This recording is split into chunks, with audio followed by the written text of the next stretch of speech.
నాగర్ కర్నూలు జిల్లా కల్వకుర్తి ఇందిరానగర్లో జరిగిన అగ్ని ప్రమాదంలో గుడిసె పూర్తిగా దగ్ధమైంది. సిలిండర్ లీక్ కావడంతో మంటలు భారీగా ఎగిసిపడగా అగ్నిమాపక సిబ్బంది సకాలంలో స్పందించి మంటలను అదుపులోకి తెచ్చారు. కుటుంబ కలహాల నేపథ్యంలో చిత్తారి వేణు గుడిసెకు నిప్పంటించాడని బాధితురాలి కుటుంబం సభ్యులు ఆరోపించారు. ప్రమాదంలో దూస్తులు, బియ్యం, సిలిండర్ తదితర వస్తువులు కాలిపోగా ప్రాణనష్టం జరగలేదు. ఘటనపై కల్వకుర్తి ఎస్ఐ కురుమూర్తి విచారణ చేపట్టారు. వాళ్ళ మరిది పగతంలో చేసిండు, ఎట్లా చేసిండు. వాళ్ళ పేరు రామేశ్వరమ్మ కుష వేణు అంటే ఆయన మొత్తం కాల్చి మొత్తం ఇంట్లో ఉండే బట్టలు, సిలిండర్, మొత్తం ఆమె వస్తువులు అన్నీ అంటిపెట్టిండు.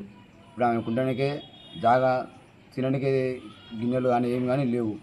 ఇప్పుడు ఆమెకు ఏమైనా కావాలన్నా కూడా బియ్యం కానీ అన్ని దానిలో కాంచి పోయినాయి. రామేశ్వరమ్మకు ఎటువంటి న్యాయం చేయండి. విడాకులు తీసుకున్నారు సార్.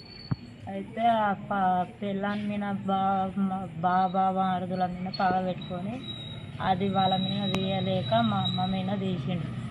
వారం కిందనే అప్పుడు పంచాయతీ అయిపోయిన 2 రోజులకు ఒకసారి గుడిశాంతి పెట్టారు సార్. మళ్ళీ తర్వాతకి మంచిగానే ఉన్నారు. వాళ్ళు ఇప్పుడు మా ఇంటికి తినడానికి ఉన్నారు.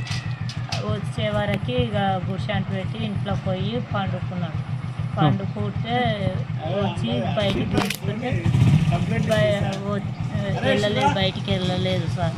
బయటికి వెళ్ళకుంటే ఇంకా వాళ్ళు వచ్చి బయటికి వెళ్ళని గుంస్తే వెళ్ళకుండా తలుపు వేసుకుంటారు సార్. వేసుకుంటే కట్టెతో ఇంట్లో పోకుండా మొత్తం అంటుకపోతు గుంజీరు ఎట్లా అట్లా వేసి బయటికి గుంజిరు. ఆయన గుంజితే ఇక మొత్తం అంటుకోతే ఫైరింగ్ జరిగి ఫోన్ చేస్తే ఫైరింగ్ వచ్చి పోలీసులకు ఫోన్ చేస్తాం. ఇక చాలా మంది చేసారు.